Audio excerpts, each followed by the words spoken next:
How do you stay up to date with AI news? I don't. Welcome back to Future Ready Lawyer, AI and the Evolution of Legal Practice. I'm Mark Bennett, and I'm joined again by co-hosts Alex Vost and Armin Alimadani. And in today's episode, we're going to discuss a hot button issue, verification of AI outputs in legal practice. This links back to everything we've noted in previous episodes about case law hallucinations and how to avoid them.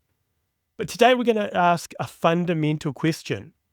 Does the fact that we can't trust generative AI 100% mean that the costs of verifying what it tells us outweigh the efficiency gains that we can get from the fact that it can give us a super quick and confident response? For this conversation, we are so lucky to be joined by Dr. Josh Yuvaraj. A very warm welcome to the Future Ready Lawyer podcast, Joshua. We're really looking forward to this conversation. Thanks, Mark. Really happy to be on, and I'm very grateful to have this conversation. I think it's a really important one. Wonderful. So just to give listeners a brief introduction, Josh is a senior lecturer at Auckland Law School, where he teaches courses on contract law, privacy, and intellectual property. He's a trans-Tasman person, having completed his undergraduate and doctoral education at Monash Law School. He's also a co-director of the New Zealand Centre for Intellectual Property at Auckland and has teaching and research affiliations with Melbourne Law School and the National University of Singapore. We wanted to get Josh on because he's a real rising star in this space and is really contributing to the debate in all sorts of areas. You can learn more from his institutional webpage and his LinkedIn profile, which we'll post in the show notes. So again, we're delighted that Josh agreed to join us to discuss his recent paper, The Verification Value Paradox, a normative critique of GenAI in legal practice. And this paper has been making a big splash for reasons we'll get into, and we'll link to that in the show notes as well. So just to start us off, Josh, could you please give our listeners a brief overview of the central thesis of your paper, particularly that verification value paradox we hear in the title, as it relates to AI in legal practice? So in this paper, I wanted to make two main contributions. One of them is to give lawyers a framework to help them assess, is an AI use something that they want to undertake? And that's quite a simple calculation or formula. It's that the net value of an AI use is determined by the efficiency gain less the verification cost. The efficiency gain is simply how much time or money or other expense that you would save, staffing costs, the time it would take, that an AI could streamline. And the verification cost is how much time and cost, etc., it would take for you to satisfy yourself as to the accuracy of that output and to the degree that you need it to be accurate. So, for example, if you have a 100-page set of documents that you have to review for a client, and integrating AI into that workflow would save you 10 hours. Now, if you it would only take you about 2 hours to verify and satisfy yourself to the standard that you'd be satisfied with, that the content was accurate, well, then that's a net gain of 8 hours, right? So that would be the time that and the cost that would be saved in terms of using the AI. So that's the first contribution. And I say the first contribution because oftentimes this debate is often hit by the polarization. We have undue skepticism on one hand, and we have hype on the other hand. And what we need is nuance. We need nuance to say that, look, there are many, many uses of artificial intelligence. There are many, many use cases. And so the question then becomes not so much, do people agree with my conclusions necessarily, but have I given them a framework to think through? And I think that's the first contribution. So even if people disagree with the conclusions, at least here's a framework to think about it. That's the first contribution. The second contribution of this paper is to say, well, actually, uh, the the standards of legal practice are very, very high. Lawyers are subject to overriding duties of integrity, fidelity, and to the court and to the administration of justice. Those duties are sacrosanct. They're central, they're paramount, they're very high. And when you marry those duties with the fact that the more you give to AI to do in legal practice, the more you trust it. And the more you trust it, the more important the task is. And the more important the task is, the more the more the consequences are for getting things wrong. Well, what you have, I contend, is a hypothesis that every increase in efficiency is going to be met by a greater increase in the need or the cost of verification. And so in the paper, I have a diagram that divides AI use in legal practice into 4 quadrants.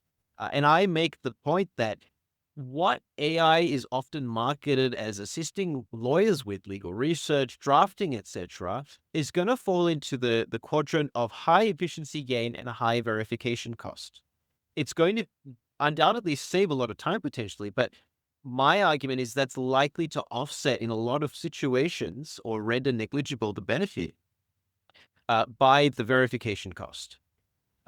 Because of the importance of verification, because of the standards of verification. And my evidence or grounding for that, it really is the comments of judges that have been made in the context of lawyers who have submitted AI-generated materials to the courts where that is proven to be false or hallucinated. And those judges have taken a very dim view generally. They've said things like, you've got to verify everything that the AI produces. You are responsible for the accuracy of all content. And in some cases, they actually require lawyers to declare when and why you have used artificial intelligence. So as much as possible, I've tried not to just say things that I'm thinking. I've tried to ground them in really what judges have said the standards and the rules are. But I recognize that this is a hotly debated issue. And in fact, when I published the paper on LinkedIn, I had a lot of responses, far more than I thought I was going to have, and a lot of uh, a lot of support, actually, and a lot of lawyers say, you know what, actually, this really mirrors my experience with AI use. Some were saying, well, actually, you should think about this. And I think it was meant to inspire debate and to bring some nuance to the discussion. So really, that's the focus of the contribution of the paper. One, the framework to think about it, and two, my hypothesis about the correspondingly greater imperative of verification, the more the efficiency gain increases. George, thank you so much for summarizing the thesis of your paper. I just want to have a quick ask this question just to clarify something. When you say the productivity paradox, and you're considering how long does it take for generative AI to find the answer or generate the answer, then how much does it take to verify it, and then that would be net. What was it? That Value. net value. Yeah. Are you considering in this formula how long does it take to do the task traditionally? Like if the task takes 20 hours traditionally, and with generative AI it takes like an hour and a half, and then verification takes 5 hours, we are still being more efficient. Yeah, so that's a good question. So that would fit within the concept of the efficiency gain, right? So that would be your efficiency gain is if you got your junior lawyer to do the research task that would take them, let's say, 6 hours, but you could put the same question into the generative AI chatbot and get a legal research response in, I don't know, let's say 30 seconds or a minute or something like that, right? So your efficiency gain is, I don't know, let's say 5 hours. And the question then would just become how long it takes you to verify that to the standard that you need to. That would be the framework. So given practitioners also verify junior lawyers, whatever they provide, wouldn't that be kind of a similar process? And in my opinion, it is not. But I just want to see what you think. No, I agree entirely. I think it's a valid question to ask. And I think more broadly, I'm an intellectual property scholar as well, and I'm doing a broader project on copyright and creativity. And I only mention that by analogy because I think that AI stuff or discourse can often make us miss the forest for the trees.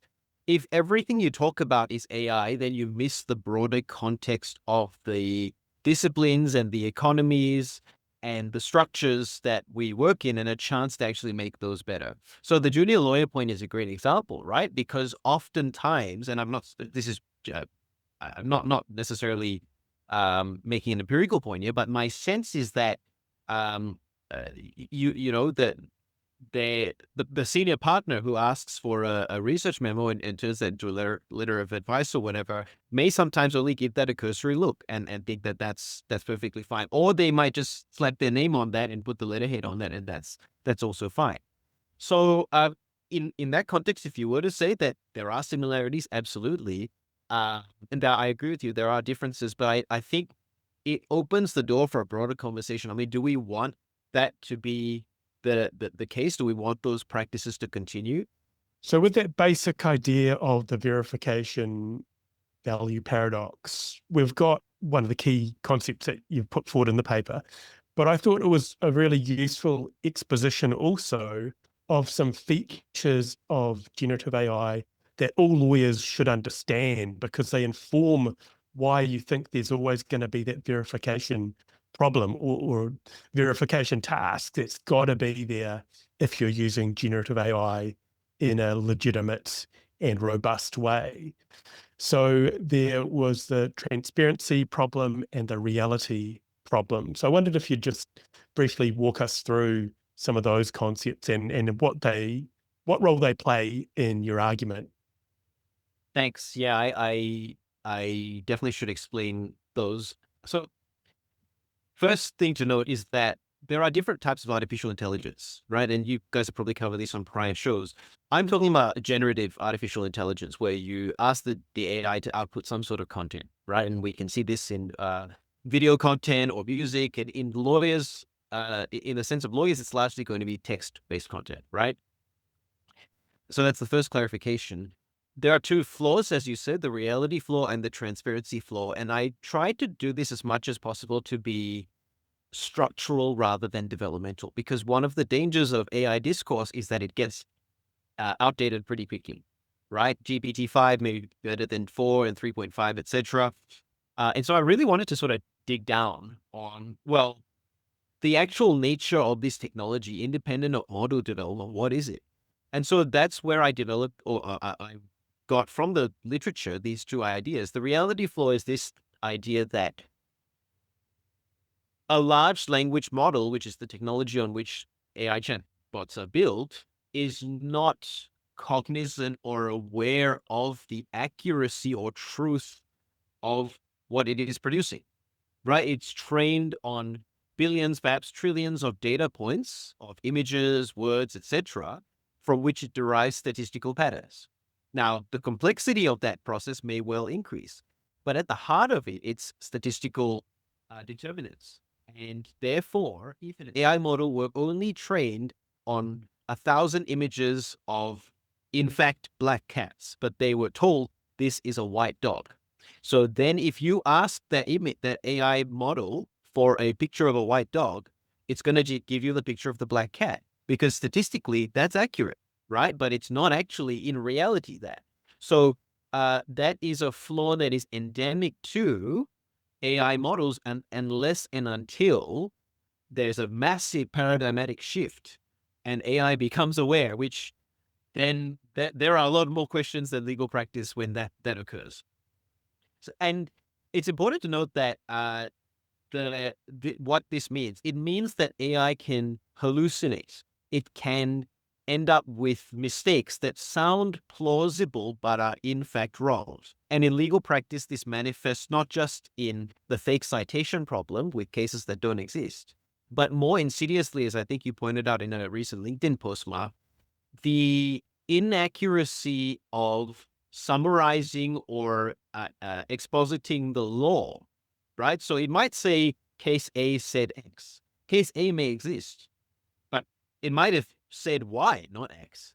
And there may be degrees of variation that are, there's a kernel of truth in there, but it's not quite there. And accuracy matters for lawyers. So that's the reality flaw, this non-tethering to reality. The transparency flaw kind of flows from that, because if we can't trust an AI to produce work that is tethered to reality, just work that sounds good, right? Then we need, it's beneficial to see how it reached its conclusion to show it's working. But the problem is most or many AI models will work as black boxes. You can't reliably open up the model and see how it reached a particular decision or the process it went through to output that particular thing.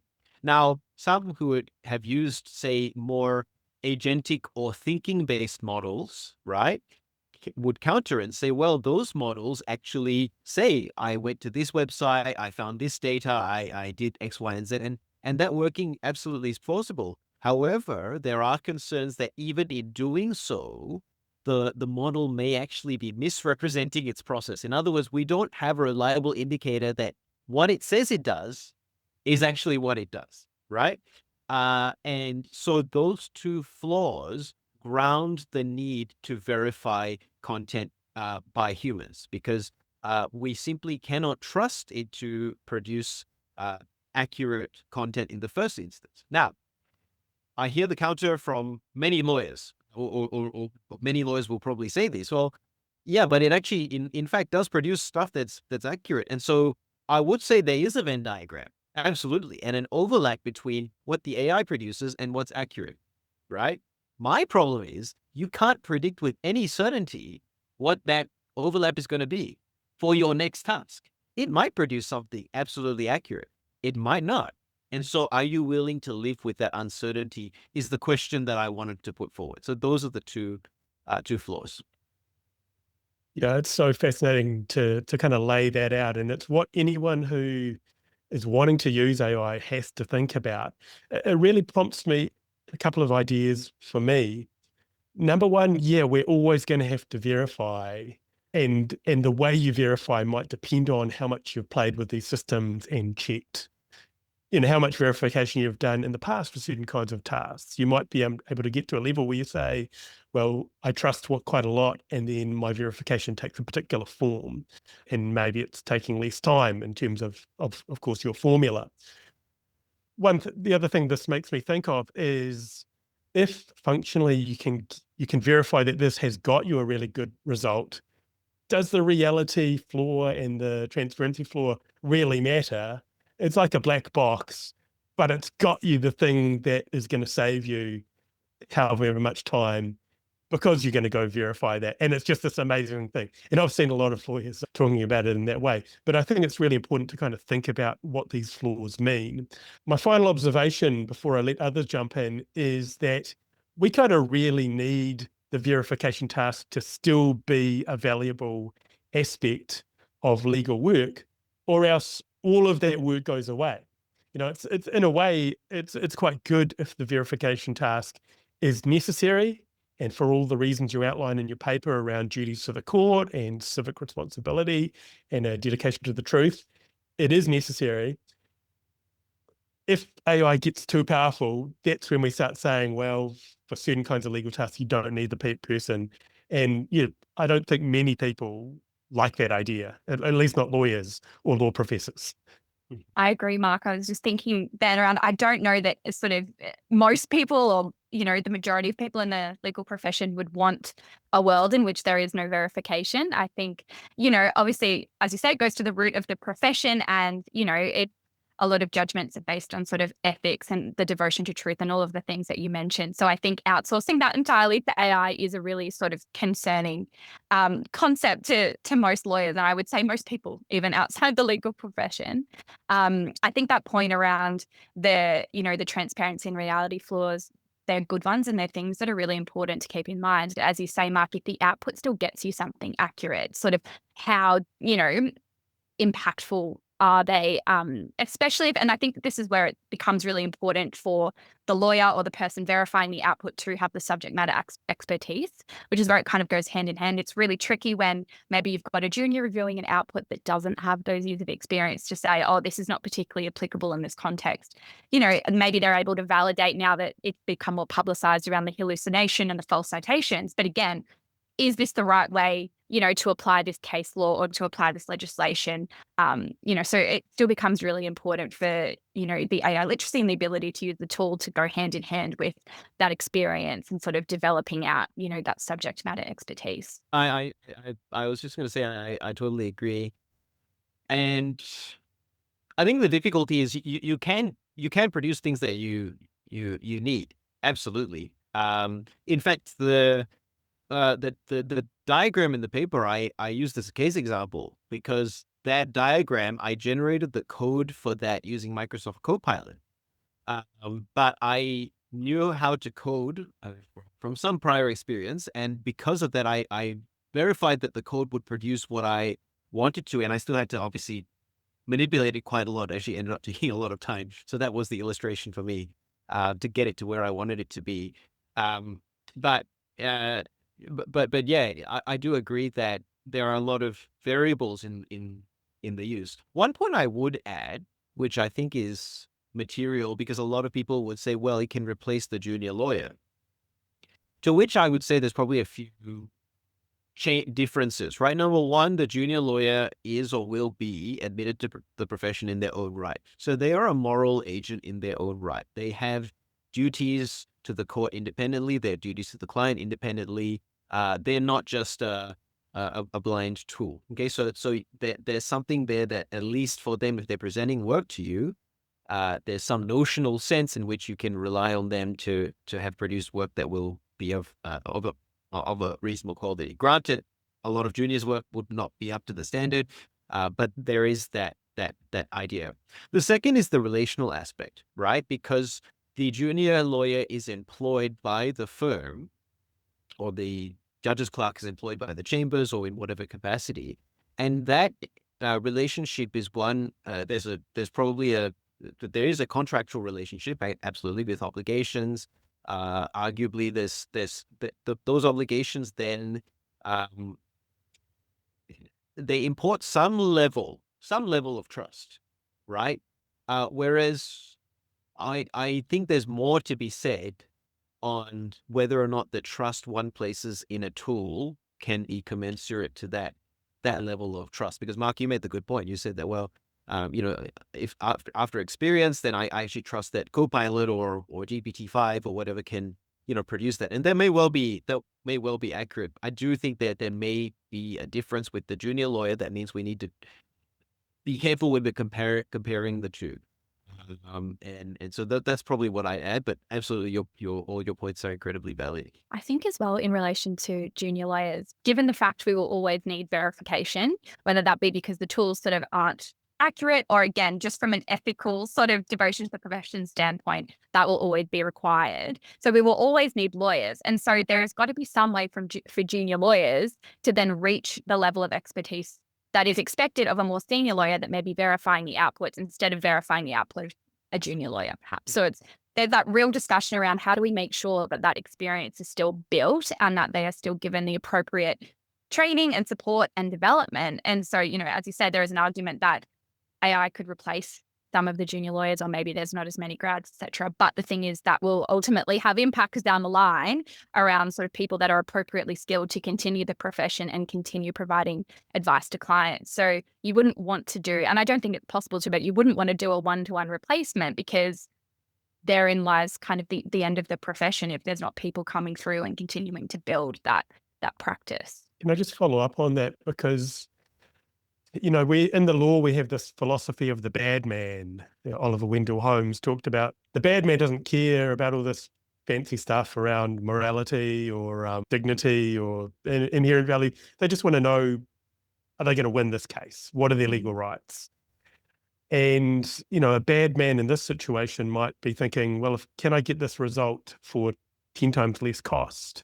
And I just mentioned that in relation to junior lawyers because there was an interesting experiment recently, Channel 4 in the UK They pitted a junior lawyer against Garfield AI, which is basically a small claims automation generative AI system, which will give you the thing you need to file to collect small debts in English courts. And judged by the junior lawyer's supervisor, Garfield AI produced something which maybe wasn't quite as good as what the junior lawyer produced, but at a tenth of the cost, and presumably with the same kind of time, expedited production of that work product. And it's that idea of a good enough. If it's good enough to do the legal task you want to do, maybe you're fine with that. I think it is an interesting concept to explore, particularly if there are certain clients that wouldn't be able to afford perhaps a human to do the entirety of, that analysis or that case. I've heard examples of kind of clients saying, I need to do this document review and I need to check for XYZ clause, but I don't have the time internally to do it, but I don't have the money to pay you to do it manually yourself. It's kind of like, do they accept the risk of a largely AI-enabled or modified review, noting that there could potentially be, flaws in that, or maybe it's not as good as if a lawyer had gone through meticulously each and every contract to identify some of those things? There's kind of that interesting discussion around, in order to reduce cost, do you accept risk? And, in some areas that's unacceptable. You wouldn't be able to kind of accept that risk because of the ramifications flowing from that. But maybe there are areas of law, again, if the client is comfortable and fully aware of what they're going into, could that potentially provide access to certain services that they wouldn't have, in other circumstances? I think there's a broader discussion there about access to justice, and the difficulty people have in accessing sort of legal representation and advice. I would say probably two things, right? I think there's, as you said, Alex, there's always going to be the risk of mistakes. And so the client is just going to have to assess, do I bear the potential consequences of that, which may not be that material in sort of quite small disputes, but if you have sort of small to medium enterprises that are still worth quite a lot, or sort of large trusts or independently wealthy people, and they're relying on a solely AI-generated thing, which could cost them quite a lot of money. And as lawyers, we know that one word in a contract can actually end up in, a lot of money being paid to one side. So I guess there's that risk calculus that every client needs to make. I think just you made very good point, and I want to refer back to what Mark was saying about the documentary and UK TV. That I wonder if they ran the AI like 10 times, we did every 10 times get it right, and if it gets it wrong once, we should take that as answering that question or legal task incorrectly if it's a part of a benchmark. I think that's very important to consider, that the AI models sometimes the output may differ if you try it several times. And when it comes to humans, it makes it less likely because we usually try to follow the same logic, but I don't say it's necessarily the same. And I think we think humans are really good at various tasks. And we are very overrated.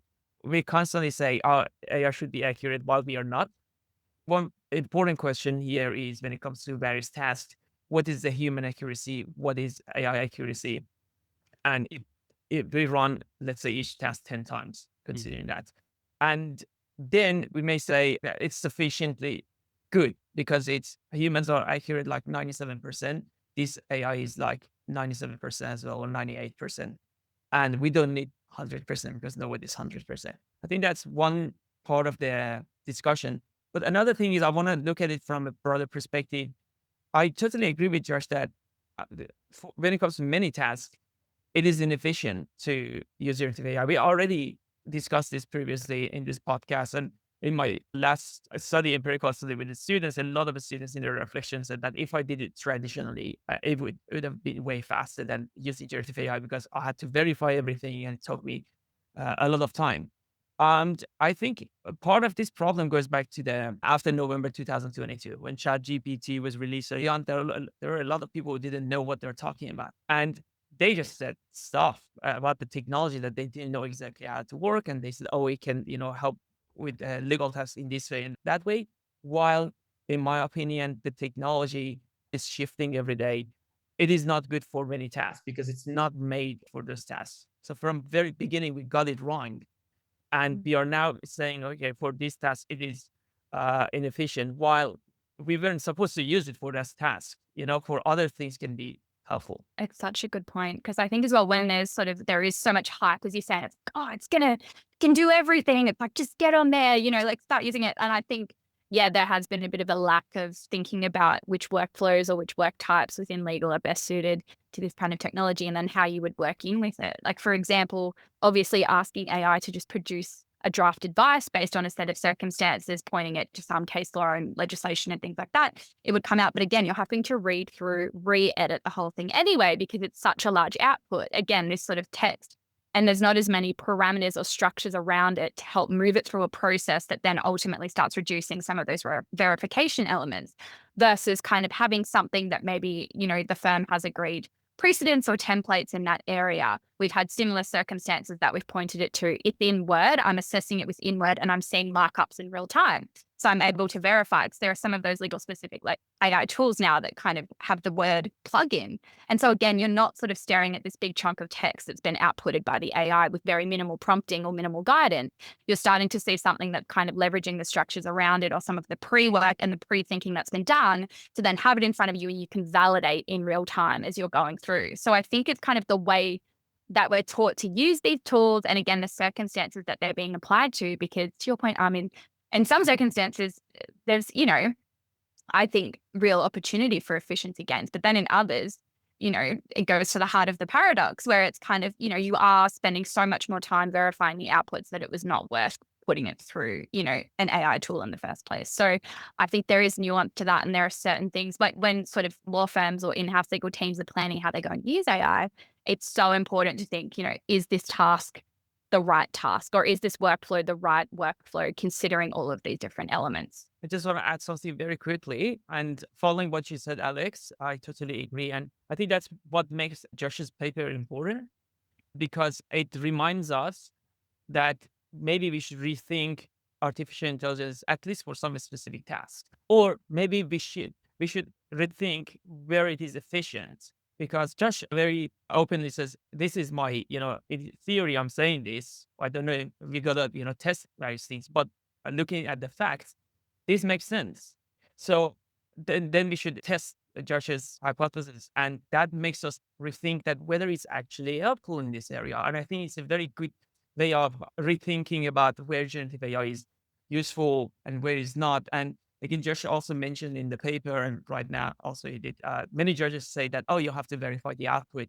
There is nothing about efficiency. Many courts, both in Australia and the US, we have discussed in the other paper with Vicky and Michael, that they constantly try to encourage people permanently to use generative AI, but they say just verify it. While maybe you're not supposed to use it for those purposes, because if you want to verify it, it would take way more time. So they're encouraging people without knowing that it is not really helping them. I think there's also a good point, Mark. You shared something on LinkedIn. You're a great follower on LinkedIn. But there was one judge where the lawyer got reprimanded for saying, "Oh, I don't usually read the cases." Right. And I like this idea that AI makes us think more broadly about the profession and more broadly about how we do things. I think that then it's useful, right? It just makes us rethink things. I wonder if there's a shift in workflow then, in terms of the sort of engagement that's needed more with content, that we don't just skim things. I thought that was really, really useful, because it's analogous to, actually, if we were to adopt a Socratic teaching method at law school, which I don't, but if you were to say, okay, students, have you read this case? What did this case say? Well, imagine a judge asking you to tell them what the case said. It's like, I didn't read the case. So again, I'm not sure there's a right or wrong answer there. And it's more a question of if that's how judges are operating. The other thing that I think has gone under explored in the discourse is the question of liability. And a colleague, Lucy Holloway, brought this point to my attention. Well, what do professional indemnity insurers think, right? Like, what's the likelihood of coverage in the event of a negligence lawsuit brought against a firm for AI-generated content? In a piece I published on Newsroom in New Zealand this morning, I made the point about, well, Deloitte got in trouble for that, right? For submitting a report to the government that had AI-generated, apparently hallucinated content. Okay, now the only liability there, or the ramifications are, Deloitte has to repay the government a fee, right? The part of the fee, and obviously the public shaming that has occurred, right? Those are the only liability issues.